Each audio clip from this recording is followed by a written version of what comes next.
présente les quelques parties que je vais aborder. Donc, je vais dire un mot sur le concept de l'afro-optimisme, puisque il se trouve que l'événement est organisé autour de ce concept, l'optimisme. Il faut comme dire un mot là-dessus, sinon ça reste comme un slogan vide. Deuxièmement, les Africains et la culture. Je vais essayer de parler du rapport que nous avons avec la culture. Après, je vais développer en troisième partie les modèles de management dominants, puisque nous, Africains, nous fonctionnons dans un modèle dominant. Le modèle économique, qu'il soit nord-américain, européen, rhénan, français, c'est des modèles dominants pour nous. Donc quand on veut investir, il faut être au courant de tout ça pour savoir dans quel monde on évolue. Et puis je ferai un regard critique sur la culture africaine,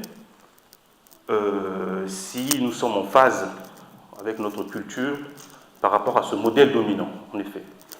Et enfin, je prendrai un cas d'exemple, le cinquième point, qui a été développé par un Camerounais, Paul Fokam, s'appelle Mutuelle communautaire de croissance, MC carré. Mutuelle communautaire de croissance, c'est en fait une des réponses qu'un Africain a développées en s'appuyant sur la culture pour financer le développement sur le continent, en rapport avec la culture. C'est un livre que j'ai lu il y a peut-être plus de 10 ans. En préparant cette conférence, je me suis dit, bon, est-ce que cette théorie a évolué? Curieusement, il y a 2 semaines, je suis allé sur Internet, cette idée a tellement été développée au Cameroun que c'est le 2e réseau de microfinance au Cameroun. Alors moi j'ai lu ce livre pour des raisons simplement intellectuelles il y a quelques années. Monsieur Paul Fokam, vous pouvez trouver des éléments, enfin je vais en développer tout à l'heure. Donc, pour venir donc à l'optimisme, alors j'ai essayé, autant que possible, vous mettre une référence quand même d'ouvrage à côté, parce qu'à chaque fois qu'on fait des conférences, les personnes nous demandent des références. Voilà, ce n'est pas la seule référence, mais c'est une référence parmi tant d'autres sur la notion d'optimisme. Vous savez, l'afro-optimisme tel que Afro Events l'a développé, en fait, tire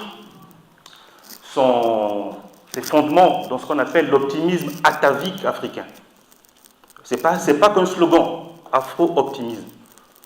L'optimisme atavique africain, souvent nous ne savons pas en faire quelque chose de bien, l'optimisme africain.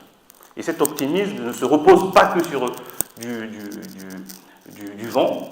Il y a des bases dans l'optimisme atavique africain. J'ai répertorié quelques éléments qui expliquent cet optimisme atavique. Par exemple, la solidarité matérielle de droit. Vous savez que sur le continent, un neveu qui va voir son oncle, quand il est déçu que l'oncle n'ait pas payé le transport du retour ou n'ait pas résolu son problème, il se sent dans son bon droit de se plaindre. Et l'oncle est culpabilisé de ne l'avoir pas fait. Ce n'est pas quelque chose qui relève... Dans tout le continent africain, vous trouverez ces choses-là. Donc, la solidarité matérielle de droit. La xénophilie, c'est-à-dire que la sympathie pour l'étranger, avec tout ce que l'Afrique a connu comme problème depuis une dizaine de siècles, s'il y a un seul continent au monde qui n'a pas fermé la porte aux étrangers, c'est l'Afrique. L'Afrique aurait dû être un continent fermé du simple point de vue de ce qu'il a eu comme dégâts à la rencontre des autres. Mais c'est un continent ouvert. Et cela n'est pas rien. Ça relève de notre xénophilie, cet amour de l'étranger. Vous verrez que des fois, quand c'est excessif, ça nous pose problème aussi. Le cosmopolitisme, ici, ce n'est pas celui qui est citoyen du monde, comme on l'entend souvent. Les Africains ont un cosmopolitisme naturel, c'est-à-dire qu'ils sont universalistes sans se renier eux-mêmes. C'est ainsi qu'ils arrivent facilement à intégrer les religions, les choses qui viennent d'ailleurs, parce qu'ils n'ont pas ce réflexe de rejeter ce qui vient de l'extérieur. Le collectivisme social, vous savez qu'en Afrique, par exemple, lorsque un pêcheur ou un chasseur qui prend des risques lors d'une situation de chasse ou de pêche, quand il ramène le gibier et autres et tout dans le village, ce n'est pas lui qui distribue. C'est une forme de collectivisme social. C'est lui qui a pris tous les risques et c'est le village qui se charge de distribuer le reste. La quiétude, insouciance du lendemain. Et oui, nous avons toujours cette quiétude malgré nos problèmes.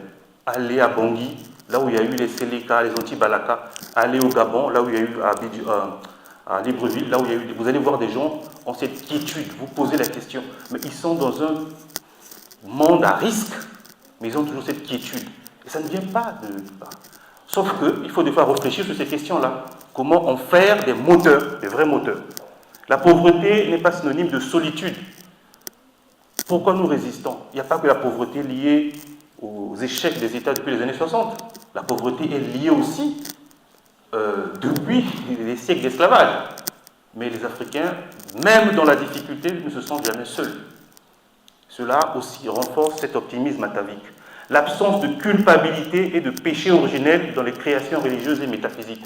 Vous verrez aucun mythe fondateur en Afrique, religieux ou pas, qui a fondé sur une sorte de péché originel comme on voit dans d'autres religions. Ça n'existe pas sur le continent africain.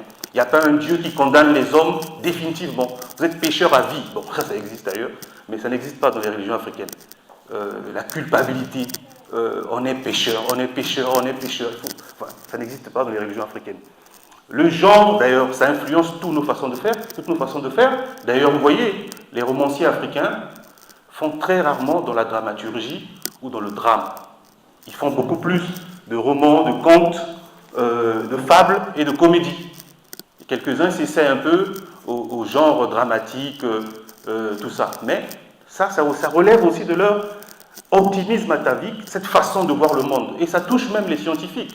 Un scientifique qui est pessimiste par culture, ça va même toucher sa façon d'aborder les problématiques scientifiques. Ça va même toucher la façon de lire simplement l'actualité. Alors, s'il y avait plus de scientifiques africains qui maîtrisent la science, vous allez voir que parce qu'ils ont un atavisme naturel, optimiste, eh bien, cet optimisme va changer même la façon de voir le monde. Il suffit de voir l'actualité, comment en Occident, avec toute l'abondance, les gens sont toujours inquiets malgré tout.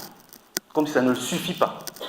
Ils vont même voter les extrêmes, alors qu'ils sont dans l'abondance dans le monde actuel. On se pose des questions. Ce pessimisme, nous ne l'avons pas, nous. Mais il faut réfléchir là-dessus quand même.